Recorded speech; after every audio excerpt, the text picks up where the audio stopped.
Here. We got 3 or 4 people that come in for the first time, so welcome everybody. One guy came all the way from Corpus Christi. Are you all, is there the other people, are y'all from in town? Just out of curiosity. Yeah. Anyway, I know Kyle's one is from Corpus Christi. I think that's cool. I lived there when I was a little kid, so have fond memories of going in the water with my dad, trying not to get scooped up by the undertow. So I wanted to start today by reading from the Gateless Gate. So I have a little caveat, and that is that I have not formally been trained in koans, but I still think they're an awesome way to understand reality. I think I'm going to scoot this over here just a little bit so we can, there we go, just a hair. I think we're good. All right.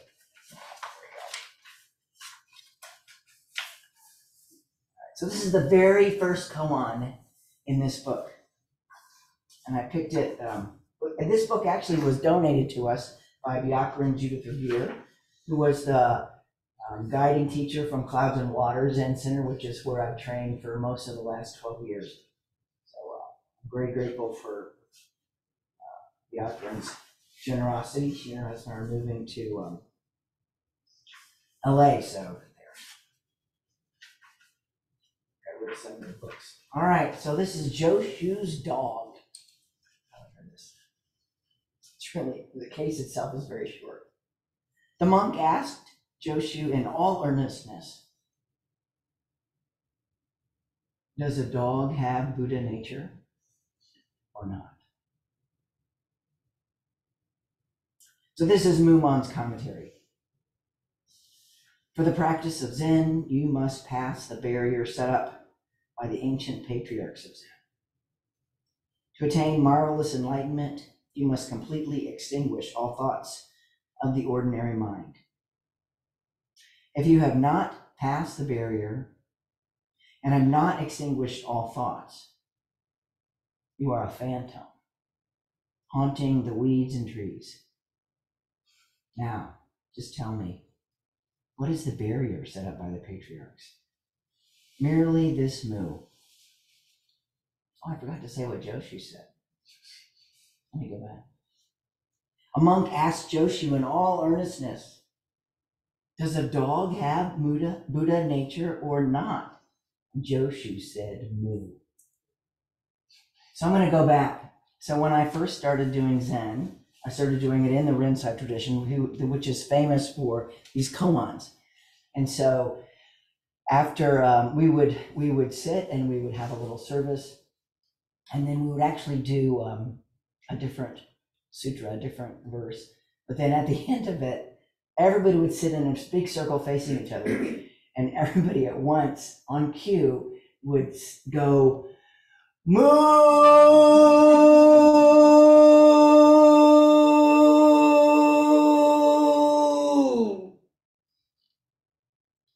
Mu means no. But it also means when you say mu in this way, what you're trying to get at is that which is ineffable. That which you can't really talk about. That's why Zen is so hard. It's why people do it for so many years and are like, what am I doing? What am I doing? Why am I doing this? Why am I facing the wall? Why my knees are killing me? Why do I put myself through all of this? Because for little moments of aha. So let's go back to the question. Does a dog have Buddha nature or not? You can look at the nature of Buddha nature. Buddha nature is this ability to wake up. And, when I think about, again, when I go back and say, why am I doing all of this? It's because I hope that it will wake up this kind of aliveness, this kind of awareness, this kind of ability to be in the present moment with everything that is, that I see the true nature of reality. And that then I can have the appropriate response, which I hope will be kindness. And I fall short every single day. But my aim, my goal, my hope is that I can tap into that ineffable. I can tap into that bigger mystery of life. And that from that place, that's why I sit and watch the wall. That's why I've done that over and over and over again, so that I can touch that place of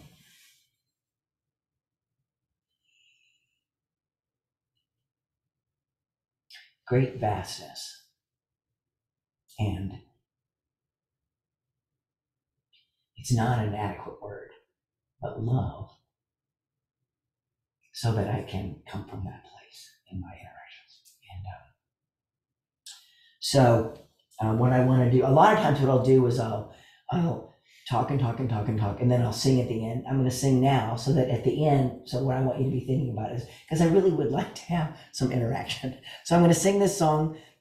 It's called Mercy, More or Less, and I wrote it when a friend of mine's brother died, and he asked me actually to sing at the funeral. And I found out some stuff about his brother, that like his brother wasn't such a great guy. Brother he had killed himself, but he killed himself because he was facing prosecution. And I thought, because I found this out after the guy, he said, "Will you sing at my brother's funeral?" And I'm like, sure. I'm like, God, how can I sing at this guy's funeral? So what I did was I sat in my living room and I said the loving kindness meditation, which is, may you be happy, may you be free from suffering, may you be at peace, may you be happy, because I'm just trying to drum up, like some kind of like compassion, love, something for this fellow that really harmed other beings. And, I have a similar kind of, abuse in my own history for my family. And I was like, oh my God, how can I do this? And so this is what I came up with. It's called Mercy, More or Less. I'm going to tune quick, but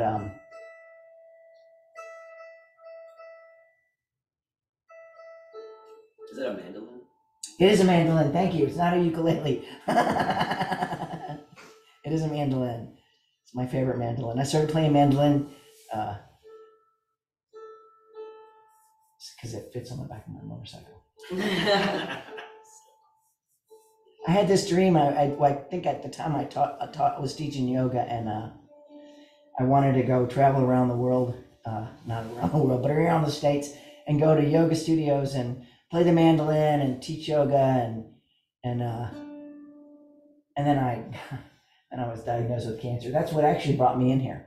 I was diagnosed with cancer, and I thought, I think I told, tell everybody this, like, I don't want to die a jerk.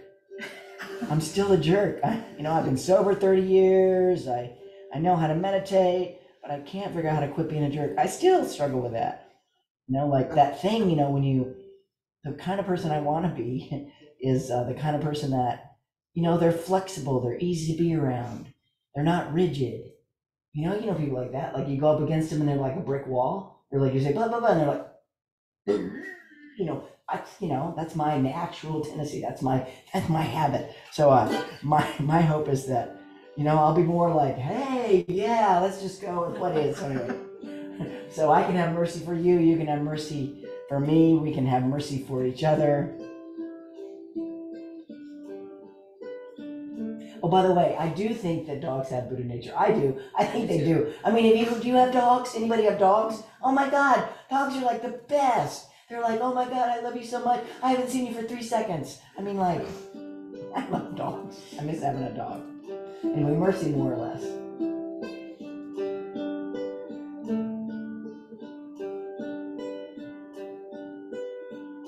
A friend of mine, brother, died the other day.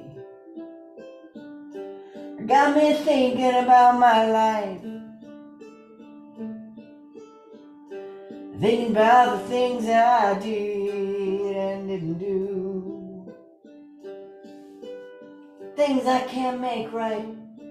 I got to thinking I need tenderness.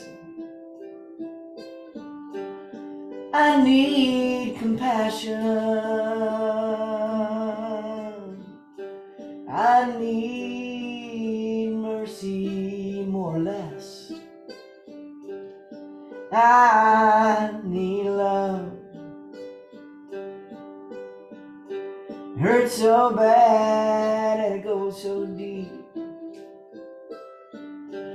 last so long, I know.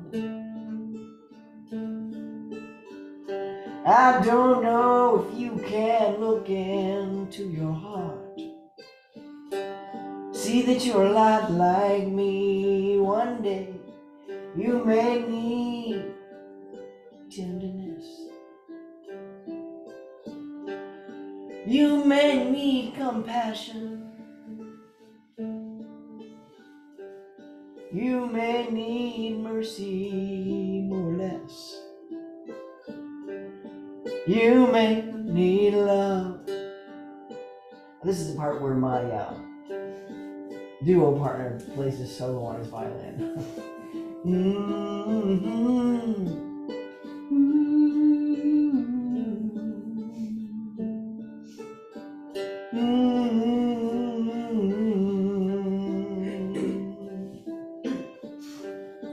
Oh.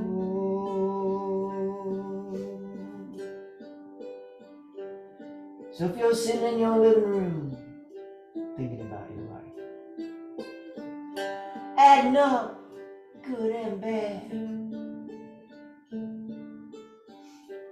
thinking about the things you did and didn't do, things you can't make right, just remember, brother, sister, we all need tenderness, we all need compassion, we all need mercy more or less, we all need love, we all need mercy more or less, we all need love. That was incredible.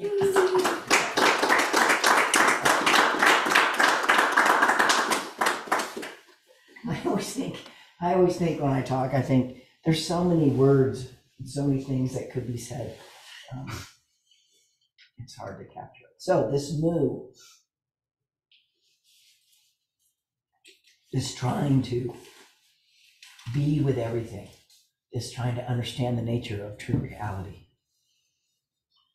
One of the ways that I remember, or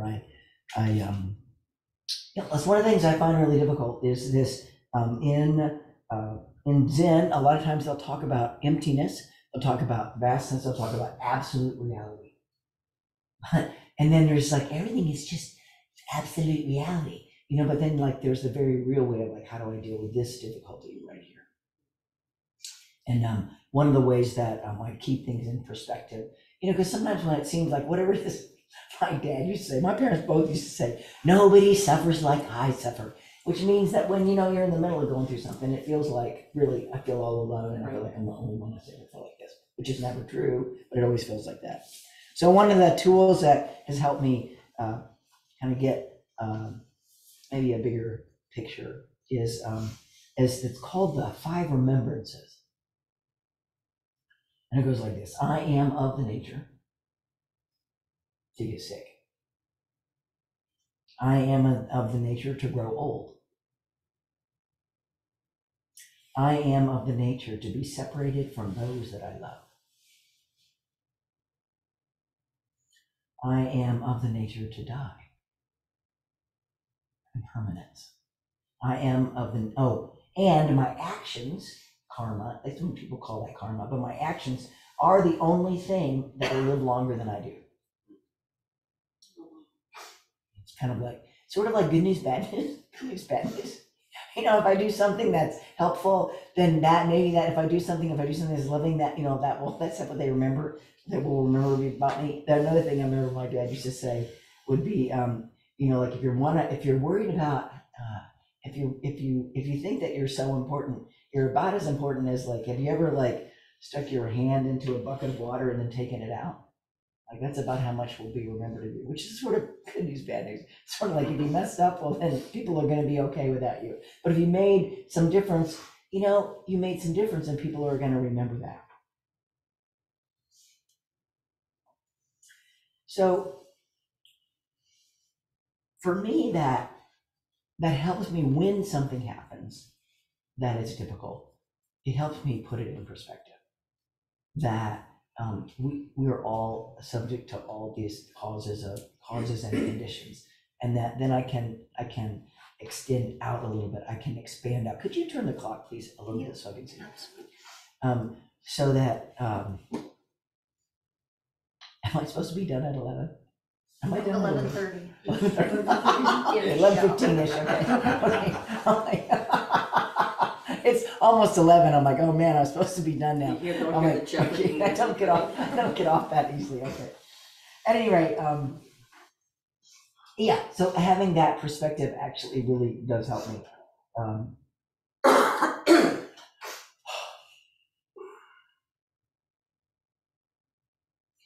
All of the things that everything I was messaging a friend of mine today who's a UU minister, and she's the one that told me that that maybe if you're lucky you have like 3 good Dharma talks or 3 good sermons, and you know they're all kind of keeps looping back to the same thing, and it really does. It does loop back to that.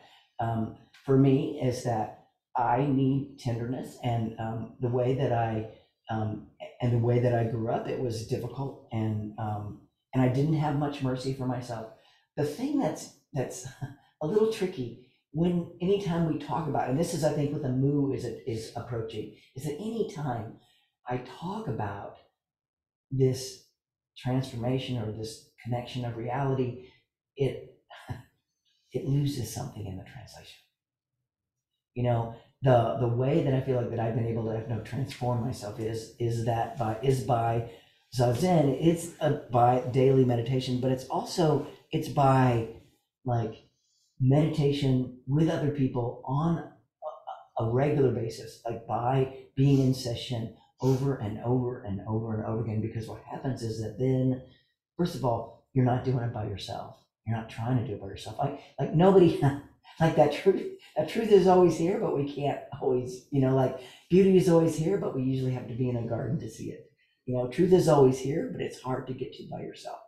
And being in the presence, even like just sitting today, I started out sitting on a weekly basis with my Sangha, with my Zen community. I started sitting on a regular basis with them, and it helped me so that when I went back to my daily practice, it was easier to sit and every morning, every night, it was easier to do that when I knew when I came back and I was in the presence of other people doing it. What happens with a lot of people in Zen, especially in Zen, is I don't know any dumb people in Zen.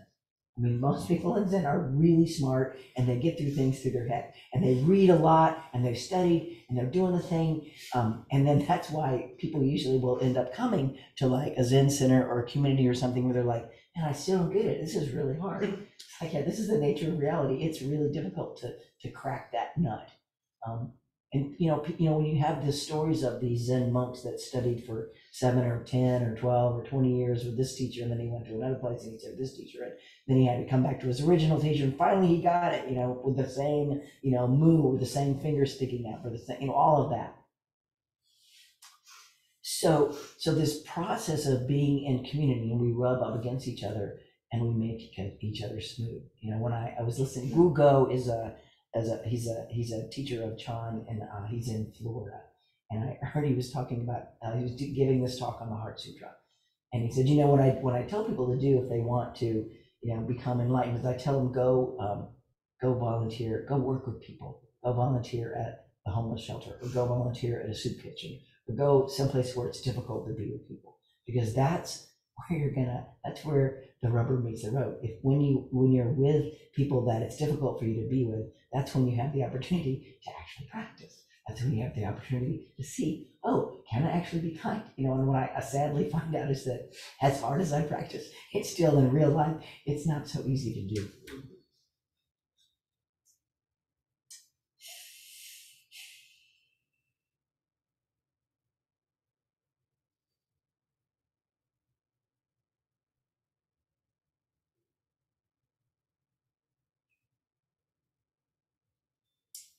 So I have another Rumi poem for you.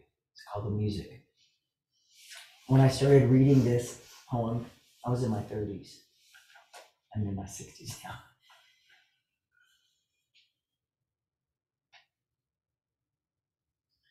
For 60 years, I've been forgetful every minute. But not for 1 second has this flowing toward me stopped or slowed. I deserve nothing. Today, I recognize I might be the guests the mystics talk about. I play this music for the mystery. Everything today is for the mystery. I substituted the word mystery for host. Rumi originally says host, and to me it doesn't make as much sense to me as when I say the mystery. You know, that ineffable, that current of energy, of love, pulsing reality that's underneath everything. I think that's why I'm here, because I really want to understand that. I really want to be in a place where I feel like I'm touching that and operating from that. That's why I'm here. And that's even why I'm sitting here in the process. It's really humbling to be here as the resident priest in training. I realize how much I don't know, even though I've been doing this a long time. I'll read a little bit more from the commentary. And then I'd like to, have you been thinking about what you're going to say? Thinking about what you're going to ask. It doesn't have to be a question, but I really would like to have a conversation. Because whatever it is that I'm able to, I'm able to come up with or comes out here, it's because we're here together. Because we're here together with like all of our questions and whatever places we're in, whatever thing is. My hope is that I can respond to what's actually right here, right now. So I'm grateful to be with you. So this is the verse. Dog, Buddha nature. The perfect manifestation, the absolute command, a little has or has not. And the body is lost. Life is lost. Dog, Buddha nature, the main case is condensed into one phrase. It's nothing other than mu. Dog, Buddha nature, and mu, or I would say, or infinity, or the mystery, are all totally one. It is the perfect manifestation, the absolute command. By this, our true self is perfectly manifested with absolute authority to cut off all delusions. If you think that Joshu's answer means the dog does not have Buddha nature, you're wrong. For when Joshu answered Mu, he was far removed from the world of dualistic concepts. Therefore, the verse says, a little has or has not, and body is lost, life is lost. What I'll say with that is that, and this is, Dogen is kind of famous for these, like, he'll go along and you'll think, oh, Dogen is the founder of Soto Zen, and you'll go along and you'll think, oh, I'm totally getting it, I'm totally understanding, and then he'll say something that's completely the opposite of what he just said. The point is that whenever I think I totally have it, it's like right now we're in the midst of changing a lot of the forms and the way that we do things in the morning, like when you light the candles and when you thing and how you do the deal. Like when I think I have it, like I'm lost, I don't. When I think I have it, I don't. So just when I think I have it, just when I think, oh man, I got this, I know how to do this now, it's like, nope, it's different. I mean, and I think that's where I get stuck, is when I think that I know the complete nature of reality. But what I do feel like I know is that the essence behind it needs to come from kindness. I mean, the Dalai Lama said that kindness is my religion. I want that to be true. I want that to be true. So desperately, I want that to be true. And so every day I get up and I just, do it again and do it again. And hopefully maybe before I die, maybe kindness will actually be what I do in every moment. Be nice. All right, I think I'm going to leave it with that. So thank you all for being here. Why don't you, I would love it if somebody said something or asked something, and the trick is that even though the stuff I'm saying sounds a lot like, well, it doesn't matter. Say whatever you want to say. Yes, please. Hi, good morning. I was reminiscing a lot about my time here in Omaha. I came in Friday, I'm leaving today. And, we were talking about, I was connecting to earlier about what you said about just like the practice is being with people. I really like the way you said to rub each other smooth. I think that was really nice. I had some really beautiful experiences with people. And then last night at the concert that I was at, I was so wrapped up in like maintaining my space and just like, compete. There's like this insane amount of competition that was like very present. And I don't really know if it was like me or the room or like we were all competing for space because it was crowded, like, sold out for general admissions, like, fire capacity, like what's the number there, and just the juxtaposition of all the other like beautiful personal interactions that I had, but like this like really intense, desire to like compete for like the same amount of room or whatever, and just how much it was like pulling me out of like listening to the music, but maybe that was the whole experience itself. It was really beautiful. So yeah. It's all of it, right? It's all of it. Thank you. Yeah. Anybody else? Anybody on Zoom want to unmute and say something? Where are y'all from in the room? Where are y'all from? Can you just tell me where you're from? Oh, can you turn on? You gotta hold on. Yeah, I'm sorry. Unmute. Hang on, let me turn it up. Whoops. Say it again. Where y'all from?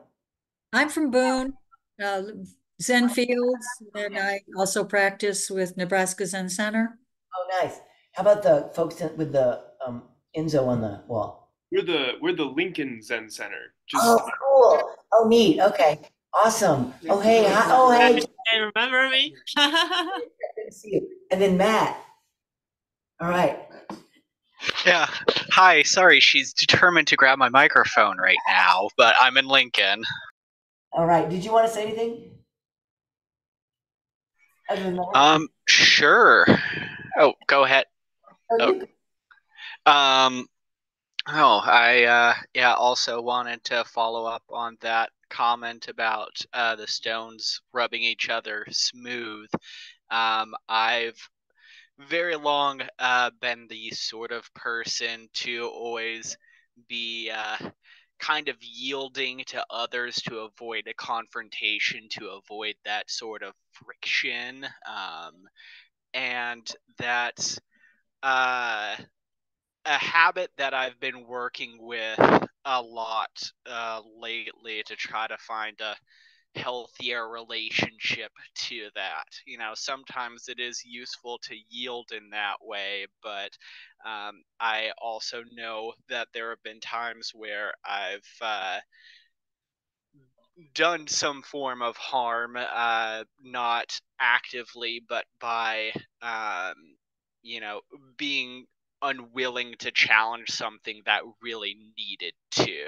And so that's something I've been working with quite a bit. One thing that I'm trying to get involved with now is actually through my union at work, getting involved with like handling grievances and whatnot. In part because I think, managing the chord here, being able to have those sorts of difficult conversations and like there's a big part of me that wants to avoid always having to be the one in those positions and reaching out and getting involved in those confrontations. But I think as I do it, then that will smooth me out, and hopefully other people will find that useful as well. Thank you.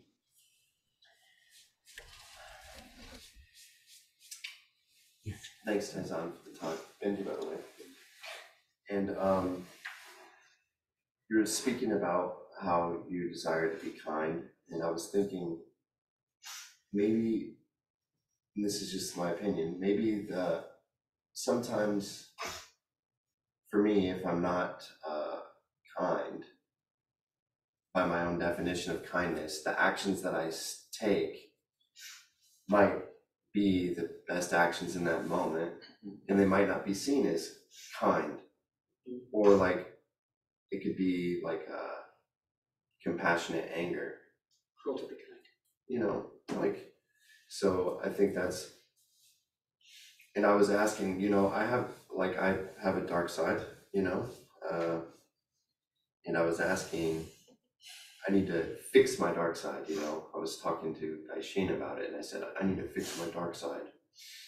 It's all messed up. I'm all messed up. And he's like, no. He says, you are who you are, and you need to understand your dark side more and like love it and understand it, not fix it. You don't have to fix anything, you know, because I always feel like I have to fix things. And then I remember the Dalai Lama, which, you know, brilliant person, said, you are who you are, pretty much, is what he said. It's like changing, thinking that you can change quickly. You sit down, you meditate once, and now you're a totally different person. It's like it takes many years, like 20 years. And he said, then you might be able to change just even a little bit. And, you know, so I'm just kind of trying to think and reflect on that and accept it. And so those are things that I thought that might be helpful to the conversation. Thank you. Eric. My name's Adam. If you want to see what the beginning looks like,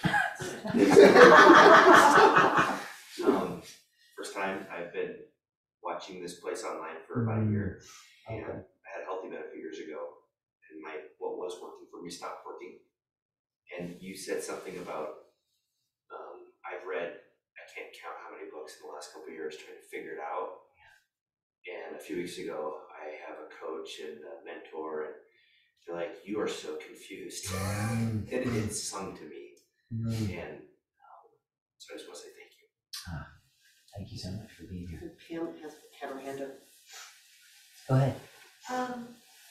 Well, I like this. One of the things I like about Buddhism is like this koan. And like you said, you know, that when you get to, it doesn't let you grasp it. It doesn't let you grasp anything, you know. It's sort of like it holds it out, and then, you know, it shows you the opposite and takes it away. And I was talking to my group downtown this week about mystery, you know, which came up in your poem. And you know, so mystery is kind of at the heart of all religions, but a lot of religions try to answer it. They try to solve it. And I was reading a quote from Robert Aiken, which was, you know, Buddhism is not about clearing up the mystery. It's about making the mystery clear. So, you know, so Mu and these types of things, you know, it's sort of to keep you in that state where, you know, you can just experience the mystery and not, I don't know, not worry about the answer. I like it. Thank you. Joshi was also famous for saying, there's a story that says, and I'll finish up with this. The story says, they asked Joshi, this teacher, they said, what's the most important thing? And he's reported to have said, the most important thing is an appropriate response. So that if fierce compassion is called for, fierce kindness, if, you know, the saying like strongly no is important, then that's what you do. If somebody's crying, you know, like be there present with them.